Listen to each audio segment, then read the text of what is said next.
남자친구가 군대 가는 날 저는 세상이 무너져 내리는 줄 알았습니다. 대학 들어와서 들어간 테니스 동아리에서 첫눈에 내 마음을 뺏어간 나의 첫사랑. 그 후 우리는 캠퍼스 커플이 되어 하루도 안 보면 해가 뜨지 않는 것 같이 여기고 매일매일을 만나며 도서관에도 같이 가고 점심도 함께 먹었습니다. 학생 신분이라 돈이 많지 않아서 학교 구내 식당에서 정식을 먹기도 하고, 나와서 또 배가 고플 때는 라면 한 그릇만 시켜 공기밥을 말아 먹었죠. 어쩔 때는 40분이나 되는 집에까지 둘이서 도란도란 얘기 나누며 걸어가기도 하고, 커피는 200원 하는 자판기 커피를 주로 애용했죠.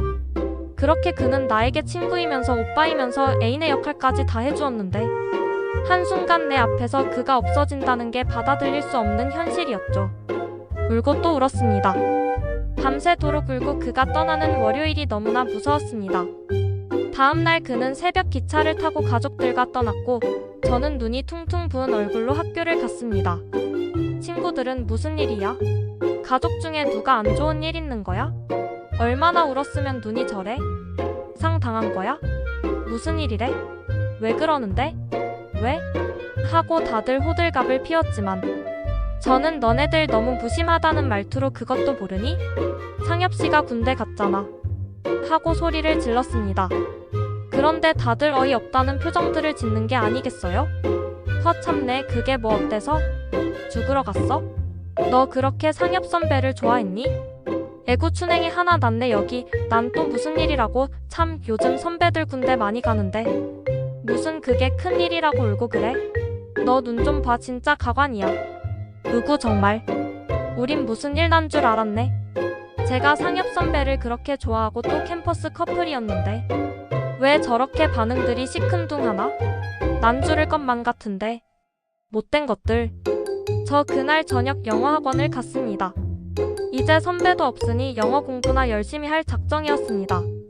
첫날이라 서로 자기소개를 하는데 어딘가 낯이 익은 얼굴이 보였습니다.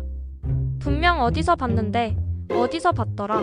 제가 눈이 오늘 정상이 아니라 잘못 본 것이겠지 싶어 고개를 갸우뚱거리는데, 그의 이름을 듣는 순간 오마이갓, 제 초등학교 6학년 때 짝지가 아니겠어요?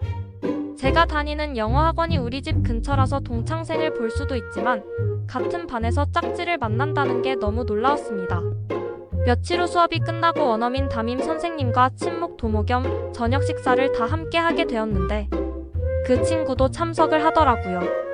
얼굴을 며칠 보긴 봤지만 개인적으로 대화를 해보지는 않았거든요. 중국집에서 짜장면에 다들 소주를 들이키는데 제 옆에 앉은 그 친구와 저도 어느덧 자연스럽게 얘기를 나누게 되었습니다. 대학은 어디 갔느냐? 아직도 집이 초등학교 때 그대로냐? 군대는 갔다 왔느냐면서요. 그 친구는 몇 대 독자라 군대도 가지 않아도 되고 집이 옛날 집 그대로였습니다. 법대생이더라고요. 우리는 6학년 때 얘기를 하면서 그때 같이 반장 부반장까지 했다는 걸 기억해내었습니다. 짝지였는데 반장 부반장이 나란히 앉아있어 아이들이 얼레꼴레리 얼레꼴레리 하며 우리를 커플로 놀려대었습니다. 어린 마음에 그게 너무 창피해 일부러 늘 그 친구에게 뚱해 있었고 책상을 바늘 선을 그어 절대 못 넘어오게 했습니다.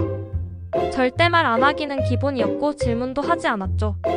별로 그 친구를 싫어할 이유가 전혀 없었는데도 아이들이 놀리는 것 때문에 묻지마 반감을 가졌던 겁니다. 하물며 그 아이가 내민 크리스마스 카드도 저는 받지 않았고 그 내용도 뭐였는지 알지 못했습니다. 그렇게 우리는 6학년 졸업을 했는데 다시 이렇게 만나다니 참 이상하더라고요. 그 친구도 저를 부반장으로 기억하고 있었고 그때 아이들이 많이 놀려서 1년 동안 말 한마디 안 하고 졸업한 짝지로 영원히 기억하고 있을 뻔했다며 웃었습니다.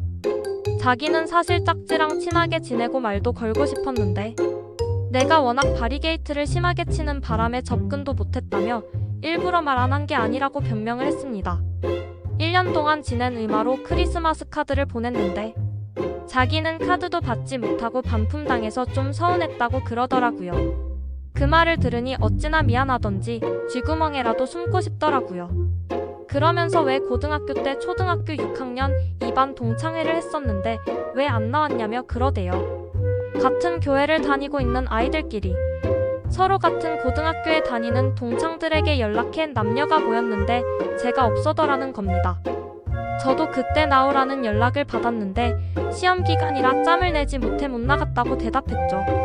그때 제가 어떻게 변했나 동창들이 몹시 궁금해했다고 나왔으면 좋았을 텐데 라고 아쉬움을 표했습니다. 저는 6학년 때 친구들이 놀렸던 아이들이 많아서 안 나간 건데 제가 나올 거라고 생각했던 거죠.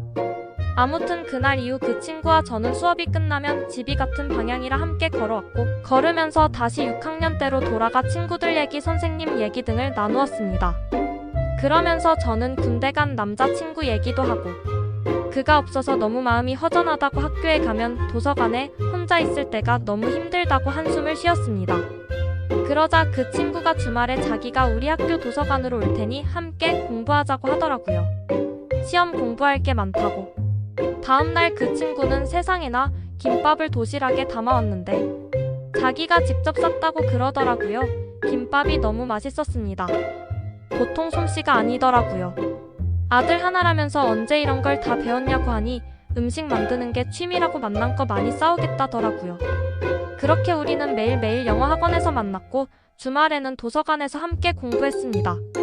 넉 달이 지난 어느 날 갑자기 이 친구랑 도란도란 김밥을 먹고 있는데 내가 뭐 하고 있나 하는 생각이 들더라고요.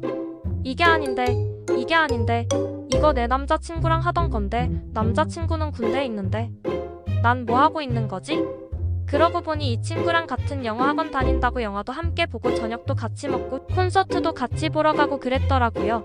난 남자친구 있다고 그랬는데 잠시 뭔가 혼란스럽더라고요. 난 그 친구를 동창으로 생각하고 있는데 행동은 뭔가 좀 이상한 것 같았습니다. 그날 밤 늦게 도서관에서 함께 걸어 나오는데 가로수를 지나 정적이 흐르는 어둠의 공간에서 제가 그 친구에게 그랬습니다. 이제는 혼자 도서관에 와야 할 것 같아. 영어 학원도 그만 다녀야 할 것 같고 남자친구 군대 가고 나서 너무 외로워서 잠시 내가 너와 많은 시간을 아무 생각 없이 보낸 것 같아. 문득 남자친구한테도 미안하고 이제는 너한테도 미안한 게 느껴져. 내 말 무슨 뜻인지 알지? 그동안 재미있게 내 옆에 있어줘서 고마워. 너 영어 공부 열심히 해. 그 친구는 순간 말이 없었습니다. 다음날 마지막으로 커피집에서 꼭 만나 달라고 했습니다. 할 말이 있다고 그 친구가 그랬습니다. 처음 보자마자 날 좋아했다고 영어 학원에서가 아니라 6학년 짝지가 되는 그 순간부터 지금까지 저에게 남자친구 있는 거 괜찮다고 했습니다. 그냥 자기에게도 기회를 달라고 했습니다. 동등하게 내가 시간을 함께 보내고 판단을 하라고 해달라고 했습니다. 자기도 괜찮은 남자라는 걸 보여주고 싶다고. 하지만 전 아니었거든요. 그냥 그 친구는 동창생 이상도 이하도 아니었거든요. 어떡하지? 내가 도대체 뭐라고? 전 뭐라고 대답을 해야만 했습니다. 더 이상 시간을 함께 보내어서는 안 되었습니다. 그 마음을 알아버린 이유는 더더욱 그렇게 해서는 안 되었습니다. 아니 안 돼. 난 오로지 그 사람만 내 마음속에 있어. 난 그 사람을 배신할 수 없어. 아무리 네가 좋아도 넌 그 사람을 대신할 수가 없어. 난 널 남자로 생각해 본 적이 한 번도 없거든. 미안해. 이런 말 정말 이상해. 난 다시는 안 만났으면 좋겠어. 그 친구는 눈물을 흘렸습니다. 왜 자기에게 기회를 주지 않는지 자기는 이해가 안 간다고 했습니다. 그 이후 그 친구는 계속 우리 집 앞에 서 있었습니다. 밤늦도록. 매일매일. 난 남자친구에게 편지를 썼습니다. 그동안 나에게 있었던 모든 일을. 그리고 용서를 구했습니다. 그렇게 우리는 다시 처음으로 돌아갈 수 있었고 그 친구도 어느 날일까부터 보이지 않았습니다. 제 20대를 뜨겁게 살 수 있었던 그때가 문득 생각나 적어보았네요. 제가 생각하는 연애의 법칙은 사랑은 나와 상대방을 절대 속이는 게 아니라 나와 상대방에게 최대한 솔직해지는 거다. 그래야 상처를 최소화할 수 있다입니다.